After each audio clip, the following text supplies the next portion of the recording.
From El Salvador as a 17-year-old, short order cook, unemployed, to now flipping homes in Salt Lake City. We're here with Frankie Guzman. I've known Frankie for quite a while, so welcome. Thanks for talking to us. Thanks, Matt. Thanks for having me on your channel. I love it.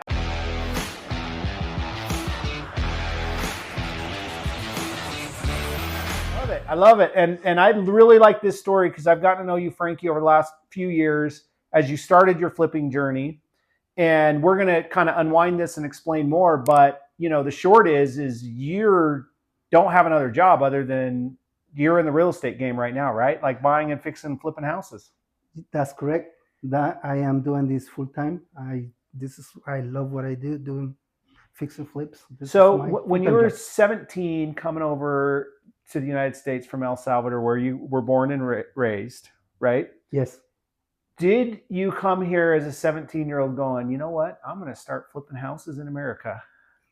Nope, not at all. Did you even know what it was like to buy a house? Nope, I never owned a house in my life in El Salvador. Yeah. Well, not to go down a rabbit hole here, but what do you think you'd be doing if you were in El Salvador still right now? Probably not alive anymore. Most of my friends are gone. Really? That I grew up with. So this really did provide you, one, just coming to America, but it provided with you a lot of opportunities. Oh, definitely. That you wouldn't have had otherwise. Yeah. Very cool. Well, not very cool that, you know, life's hard back at home, but so give us the quick version. You got here at 17, you just probably did whatever job you could do to survive, or did you have a certain skill set when you got here? When I got to the States, I was like you said, 17 years old. I enrolled in high school, graduated from high school in Los Angeles, then moved in '85 to Salt Lake City.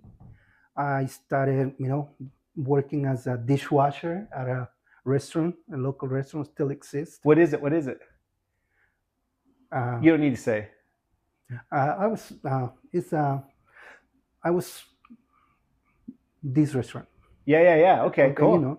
But awesome. And after that, after in 2000 something like that, the company decided to close doors, sell to one of those major businesses in the country. So they closed several of the restaurants, and that's how I lost my job. And then I didn't know what to do because I did not have any other skills other than from dishwasher, I went to cook, and then, to short order cook. And so how long had you been doing that?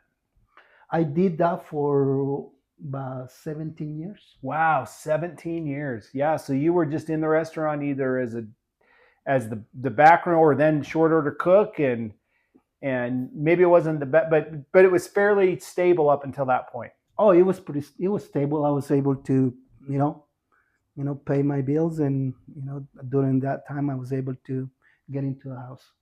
Hey, good for you. Okay, so then comes a moment of truth where you're like, now what? After I lost my job, and I go, what am I going to do? So along that way, what maybe helped you get into the point where you would think real estate would be something that would work for you? You'd bought a house to live in. So you had some experience with real estate just by buying your own house. But what did you start educating yourself, or how did you think that you'd start flipping houses? I look at one of those informations in the middle of the night when I had free time because I had no job, and I decided to call, and that's how I started this, journey, into real estate. So did you know that much about how to remodel houses or finance, or I'm guessing you didn't have a lot of money? Not a lot of money, because no, I did not have money. I did not have any knowledge on working, fixing a house or anything. So you haven't had like a W-2 paycheck for about 5 or 6 years? If not longer. If not longer. Yeah. That's awesome. So this is so cool because, you came from El Salvador. Like, there's no excuses if it's something that you want to do, other than the excuses you tell yourself. But you maybe had some pressure because it's like, I got to do something to make some money. I'm guessing you were running out of money. So do you remember the first house that you got involved with that you were looking to flip? Yes, I remember that. It was in Taylorsville. And can't remember how I did, but I I did it as a, I had a job at the time, and it was not easy because I was not really involved in the project. Got it. When was the first one that you actually bought it yourself? Your name or your LLC was on the contract. The one I lived in, for flip is it was the one, yeah, the one Taylor. So The Taylorsville one. Okay, so that was your first one. yeah, Yeah, so that's great. So since then, you've done what, 20 to 30 houses? somewhere around there. And this has been your main way of making money. The last few years it has Is been, yeah.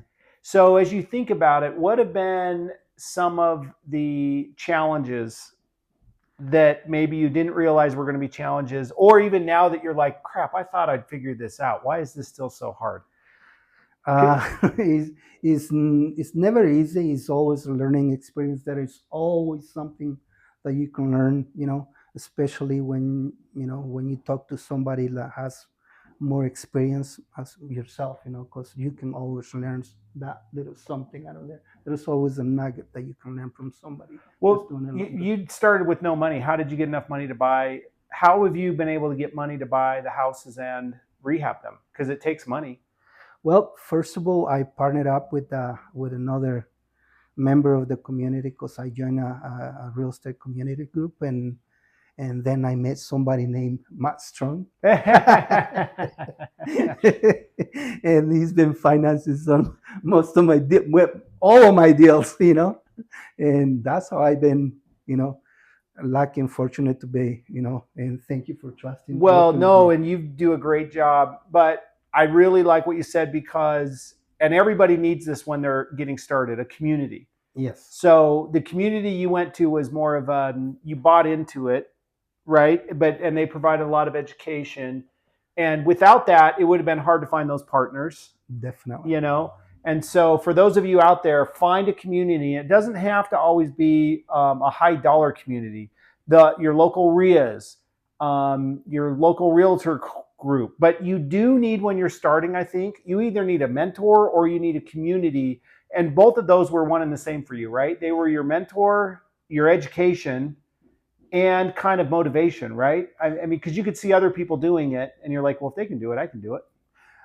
Believe me, if there's something I would say to somebody that wants to get into this kind of business, please spend a little bit of money in education because it helps so much. I spoken with some people that they tried to get this into and they regret it. Yeah, because it's not easy. It's a business. Businesses are not easy. Yep. There is, you got to spend some in education. Yeah, so big. So get a community and get educated. Definitely. Yeah, and it's never-ending learning because not every house is the same. No, every house is a different. There is something that you're gonna learn in every single deal. Yeah, yeah. How? Okay, what are some things that were a big surprise in a good way that you maybe didn't know would be a big surprise in a good way? Well, when you go into move a wall or go into an attic, you get some big surprises that you see that things have not been done properly, and you need to fix it and make sure that you do it proper. And so when you go to sell the property, it is it pass inspection by inspectors. That's one of the big things, surprises I have had. Yeah, that's good. So I always say this when we talk about it, begin with the end in mind. When you're flipping, you've got to understand that someone's actually going to buy this and they want it to be quality. You're balancing keeping a budget, but making it good enough that you're not going to get objections from buyers. And then over time you learn, well, listen, these are things that commonly come up on an inspection. So I just need to fix these up front, so that when I go to sell it, it's not that big of a deal. Exactly.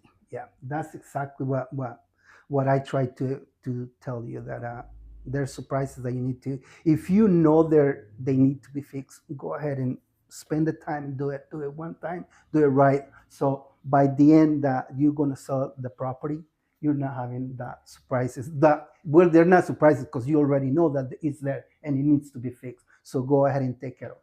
And Frankie, you're a great example because there's no excuses. Do you have a real estate license? No, No. You're from a foreign. You're not American. Like, or no, you're not native. Like, you weren't born here. I was not born here, but yeah. Yeah. But I guess what I'm saying is, like, you're not even an agent still. So people that a lot of times they come up with excuses about why they can't. You didn't have any excuses. You're just like, I'm just going to go figure this out. Like, I'm just going to do it. You know, you're not a bank, so it's not like you have all this money to use on your own. You're not an agent, but you've got. How have you gotten comfortable determining the value of properties? Is it something you just kind of feel like you know neighborhoods and you research enough, or have you relied on other agents to help you? Because that's a big piece to the puzzle to know what the values are so you can know if it's a good deal or not.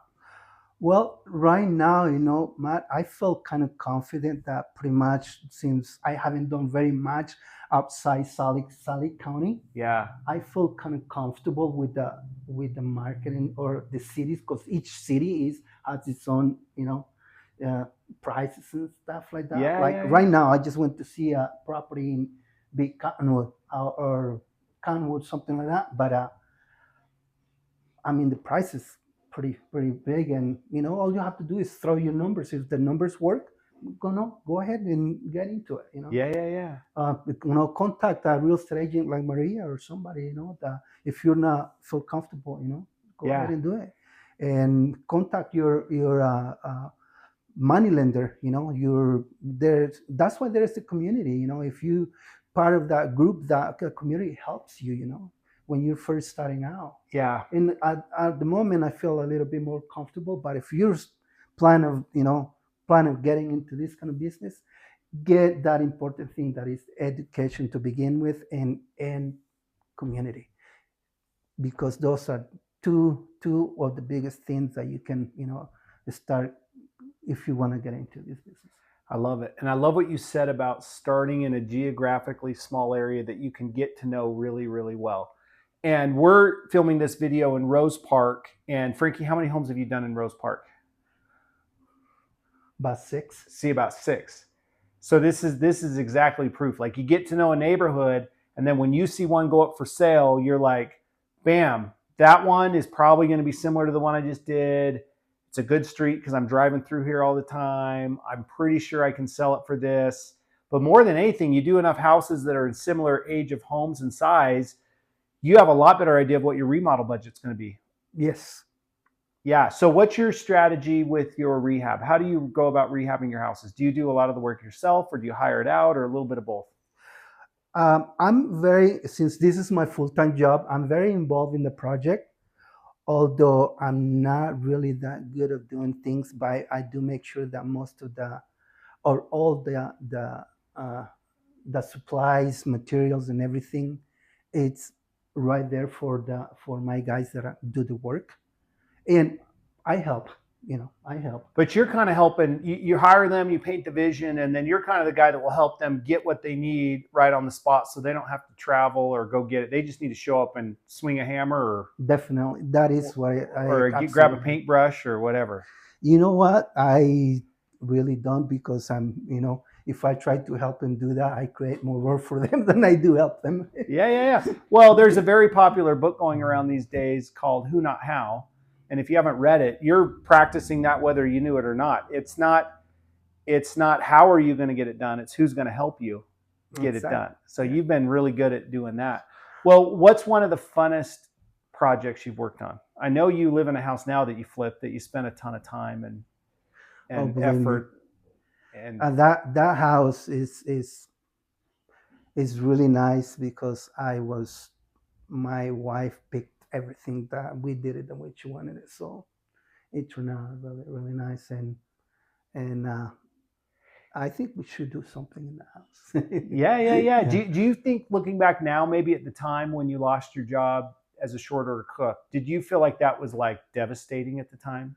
It was at the time, but I knew that that I need to do something better, because I don't know, when my wife wanted something extra, I couldn't give it to her because I didn't have if I buy this for her, I would not pay one of the bills. Yeah. So I knew I need to get some. You knew there was a bigger something future out there bigger for you. future for me, yeah. So looking back now, that was the best thing that could happen to you. You know what? It is the best thing that happened to me because I really am really happy that I have to do my own thing, and I don't if like when very snowy night or day, I don't have to leave the house if I don't want to early in the morning. Yeah. Although most of the time I do because I don't know, I'm used to getting up early. When I used to be another cook, that up my day started at 4:30 in the morning. You do the breakfast? Yeah. Yeah. Sure. Good. So what's your best way of finding new houses for you to buy? Well, right now, I'm really very more like through wholesalers. Got it. Because I don't have time to be looking for houses on the, especially on MLS, and is that something probably I need to work on?